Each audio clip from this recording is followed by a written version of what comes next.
Well, hello everyone. Happy holidays. Merry Christmas Eve. Merry Christmas to you all. Not a Merry Clinchmas though for the Philadelphia Eagles as they lose. And man, they not only they lose to the rival, the hated. I can already see Trey Thomas there. He's steamed. They lose to the Dallas Cowboys on the road, 40-34. Put the champagne on ice, Trey. It's not ready to be popped yet. Now look, they're probably going to wind up doing it, but they had an opportunity tonight. The Eagles did to clinch the NFC East, and I believe the top seed. No, Minnesota won, just the NFC East, but we're not able to get it. Lots of breakdowns on defense, some issues turning the ball over. Not the best display of the Philadelphia Eagles. We'll break it down all here on Inside the Birds Postgame Live. Of course, Geoff Mosher, Adam Caplan with Eagles Hall of Famer Trey Thomas. So let's start with the big picture. Let's just get it over with now. The Eagles did not play their best game. Trey, turnovers, not great defense. You're going to lose games on the road against good teams when you do those things. Yeah, I mean, you come out of this game, Gardner goes out there and does what he was doing in practice for the past couple days. I mean, since he's been here as a backup quarterback, throwing interceptions. You go out there, you throw two interceptions, and then we had two fumbles. One of them was because of a handoff situation. Then Miles Sanders has a fumble. I mean, when you have situations like that, it's going to be a problem. I mean, and then we have them down. What was it, 3rd and 30? Yep. We give up a 50-yard bomb. I mean, I don't know. This was just a tough game, when especially when we should have, you had every opportunity to win this, but we come out of here with an L. Yeah, not only a 50-yard bomb, we'll talk about that, but to T.Y. Hilton, I mean, they dusted the cobwebs off this dude before throwing him out there. Adam, bigger concern for you if you're looking at a big picture, was it the turnovers? Because last week they had a big key turnover again in the fourth quarter, or was it the defense, which, Dallas wasn't throwing the ball down the field a whole lot. They were just basically taking that intermediary game and doing what they could. Well, it's definitely turnovers. The defense certainly would be number two. Those would be the two issues. In the history of the National Football League, it's either if you're -2 or more, you lose 75 to 80% of the time. Now they were today they were what, -3, and in the Washington game, I think they're what, -2, so it's -5 and the only two losses.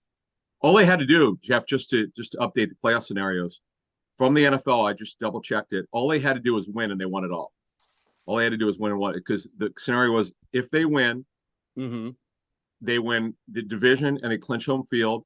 They also could have clinched home field with a win, or they tied or Minnesota lost. Neither happened. Right. So, but they could have, all they had to do was win, and they won it all. And now next week against the Saints, who had a great win in frigid Cleveland, that game's got meaning for them. They're actually still hanging in for a wild card. No doubt about it. This was feeling like a game, guys. I mean, I think by the fourth quarter, the way the both teams were moving the ball and having some issues protecting the ball at certain times, it felt like whoever had the ball last was going to win. That actually wasn't the case, as the Dallas pass rush was able to get to Minshew there at the end of the game. I'm trying to figure out, Trey, I'll start with you. I mean, the fourth quarter, obviously you turn the ball over on consecutive possessions.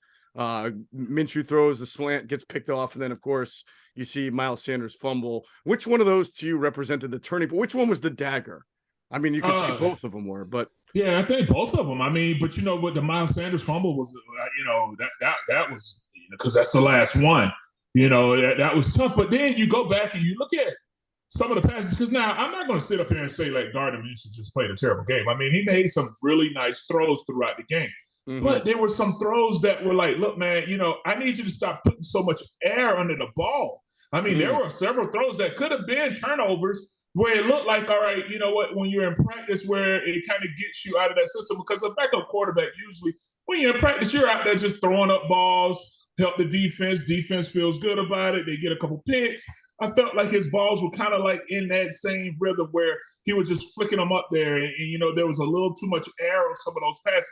Now, there were some of them that were nice, but, for the most, when you come out of there with 2 interceptions, that's a tough showing.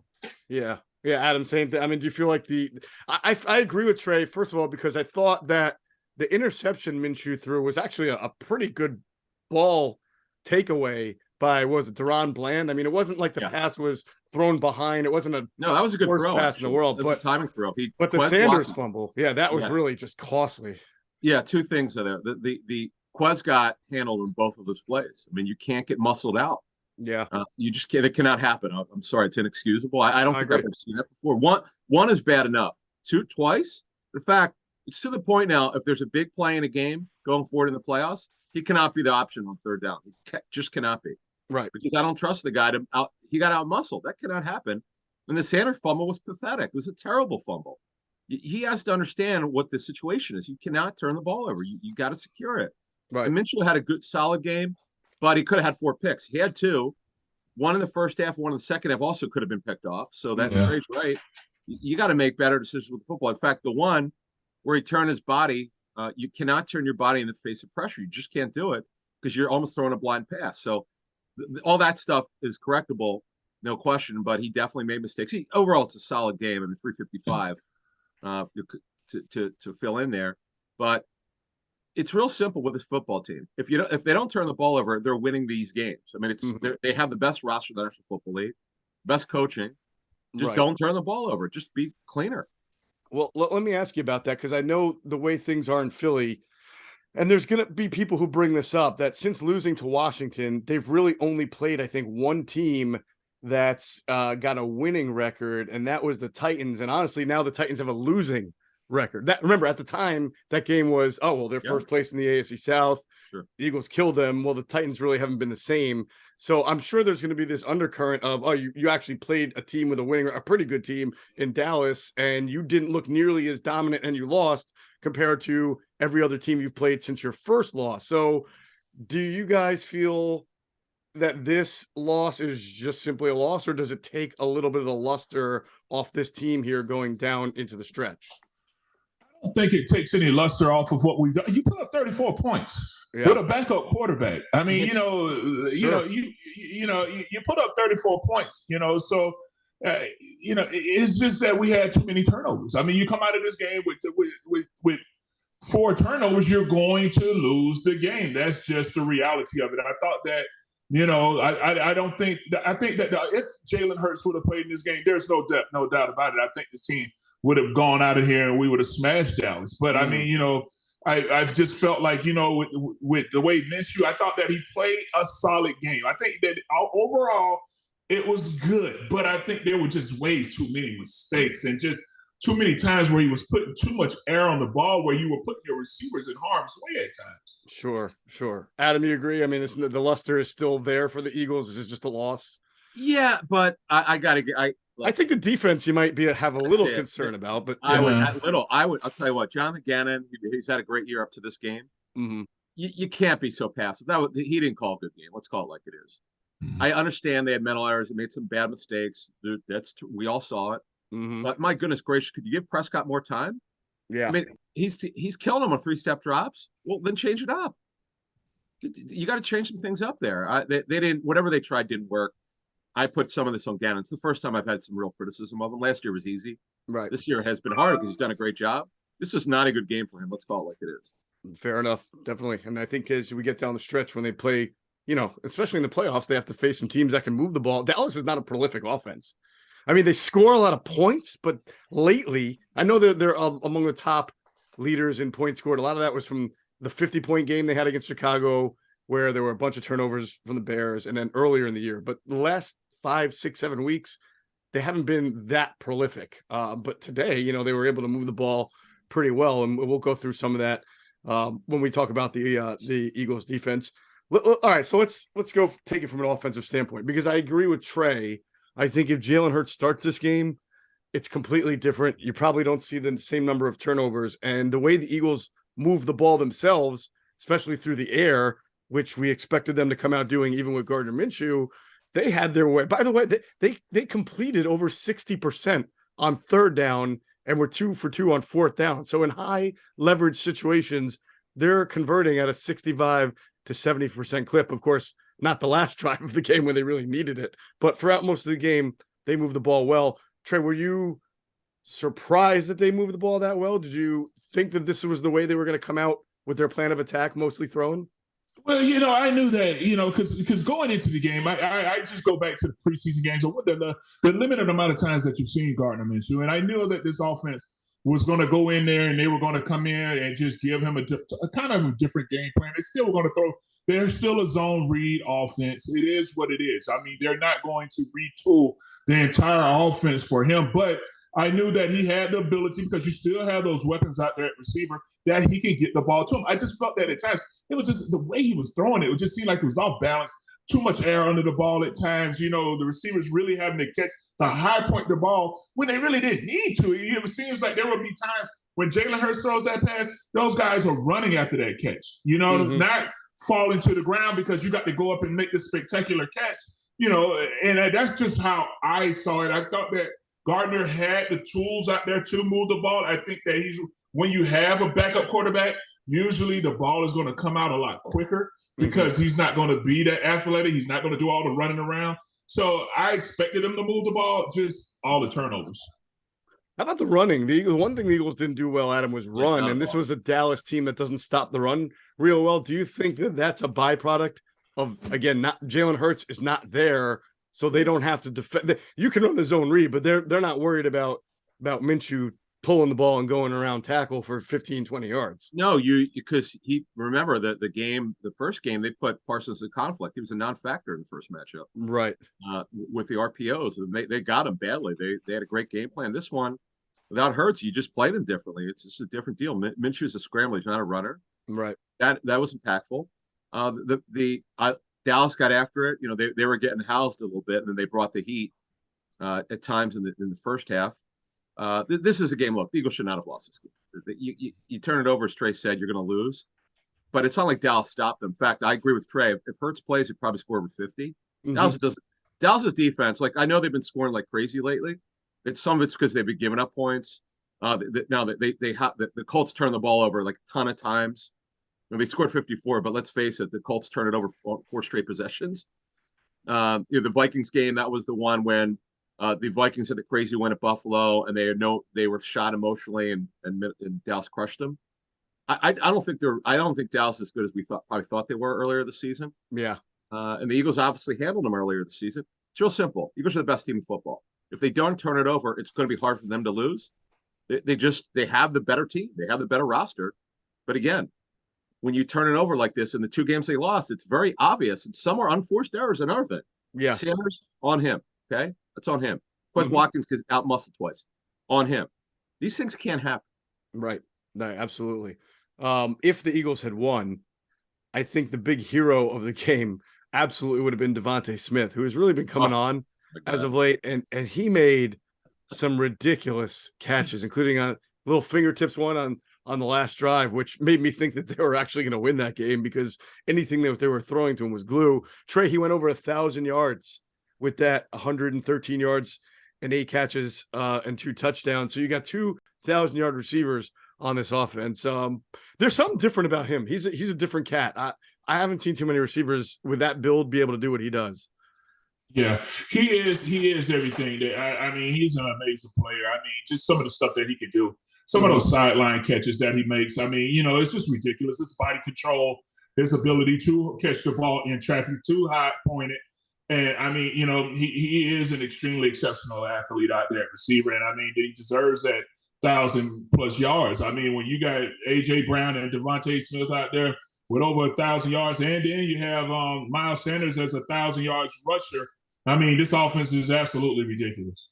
And how about Goddard? He came back from his 5 games of injuries, and he only caught 3 passes, but Adam, all 3 of them were really, really significant passes. And he would come out sometimes after. It looks like they are trying to pick and choose with him. We'll have to see the snap count when he comes in. I'm not sure he played his normal amount of snaps, but he only caught 3 balls. But it was good to know he's at least back and makes those plays. Also, they had him in. In fact, if you saw when they blitzed, there was a series where they just could not protect Minshew at all. Yeah. And Minshew kept throwing it out of bounds. So I'm sure he was inside the block a little bit.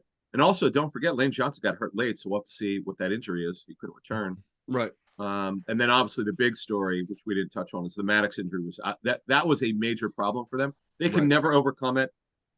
As we did our pregame show, and Cosell Greg and Jason went over the pass target group. Dallas doesn't have a special pass target group, but you can make a special when you don't communicate well in the back end. Boy, did they have issues with communication. They did. We'll get to defense in 1 second. Just finishing up on offense. I want to go through protection in general. Offensive line. We saw Lane get hurt, so hopefully he'll be able to play by next week. We'll see what happened with him. He looked like he was in a great deal of pain. And then, I want to just ask Trey about the Boston Scott fumble. Like, I know sometimes freak stuff happens in a game, but that's on a handoff. How does that happen? That kind of thing is repped over and over and over. And sometimes it befuddles me when I see a very simple routine play like that get botched in such a big game.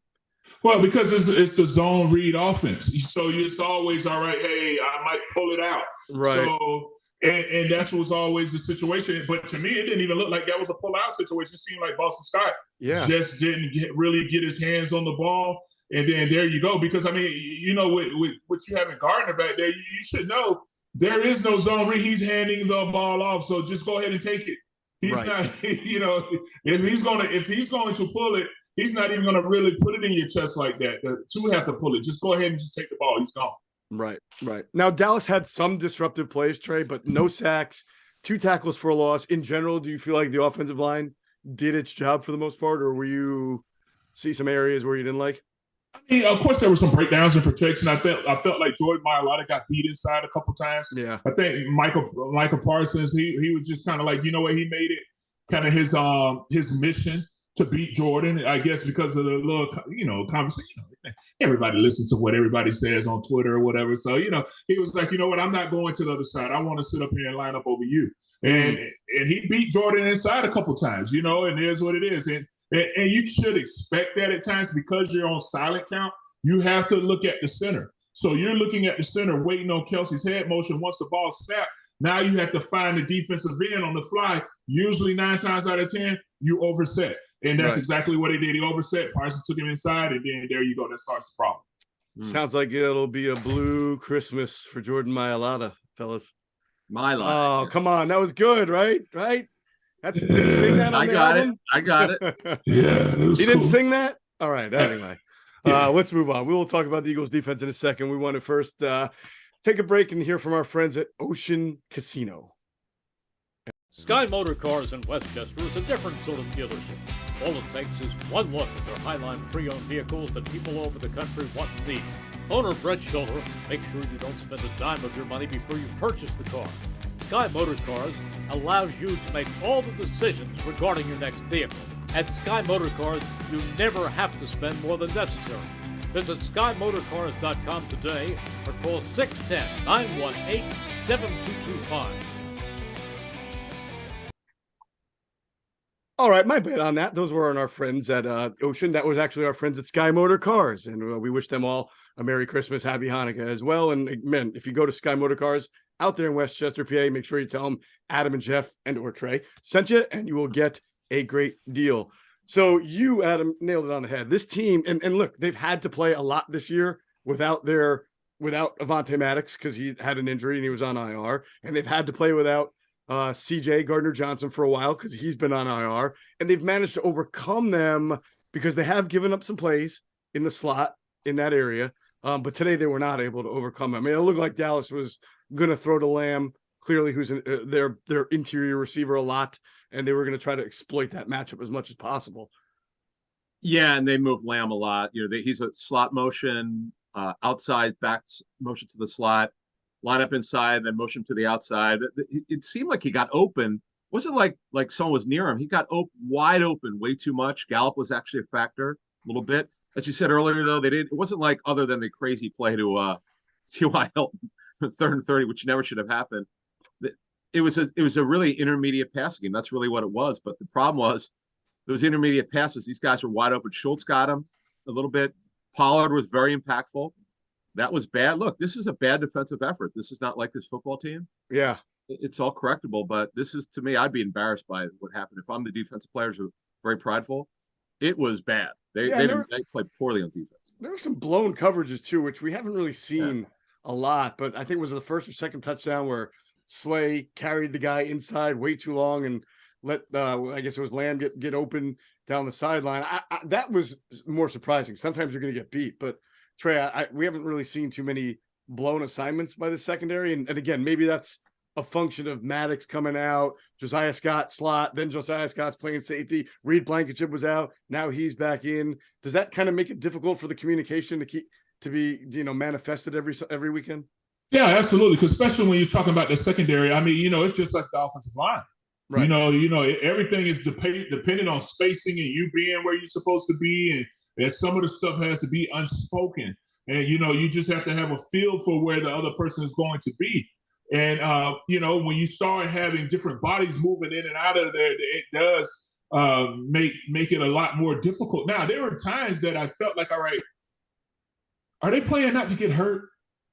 You know what I'm saying? Like it's sometimes it just felt like, all right, you know what? Hey, we just want to get out of this game, and just don't, let's just get out of this game, because I just felt like, all right, you know what? I'm not seeing the physicality that I normally wanted to see. And then, like you were just saying earlier, where we're getting some of these wide open plays right down the middle.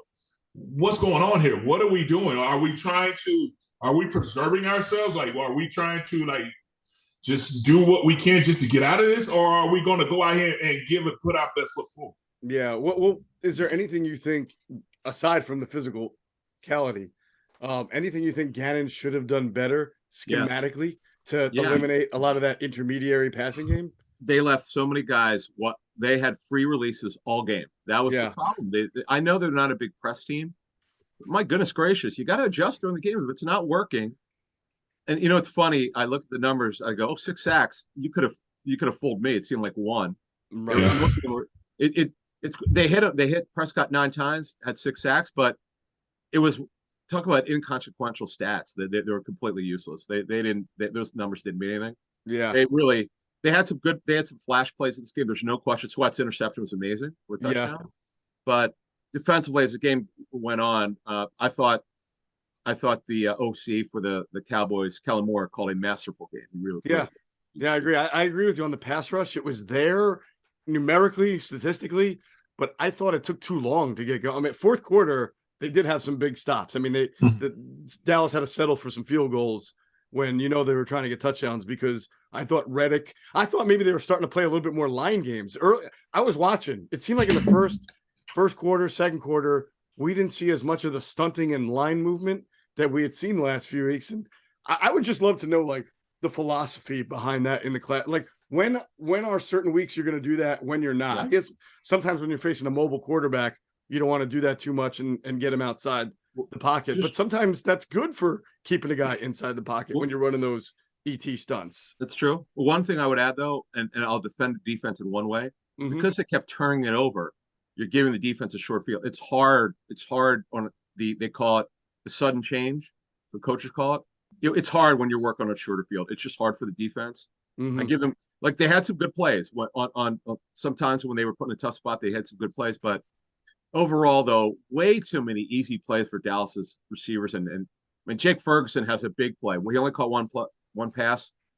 He was uncovered. There were too many uncovered plays. I thought Trey was right. There's some plays where, what in the world's going on? Yeah, probably about 3 or 4 of those between the T.Y. I still can't believe T.Y. Hilton catches a 52-yard pass.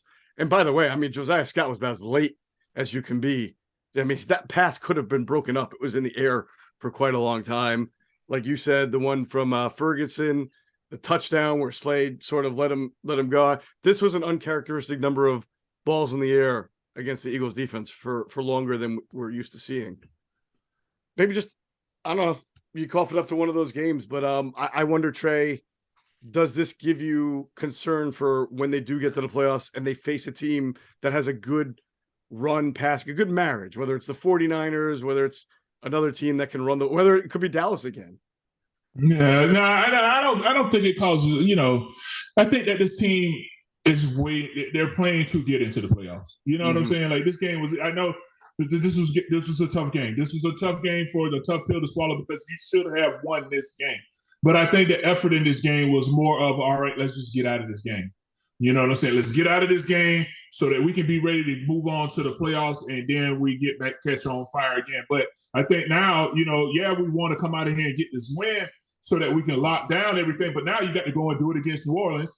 All right, cool. And then you can start resting guys. But to me, I just felt like, I think that this is something that definitely can be corrected. Now, when it comes to running games, Mm-hmm. you have to kind of look at how the offensive line sets. You know, like if you have a vertical setting tackles and 45 setting guards, it does you no good to run certain games because it's easier for them to switch it off.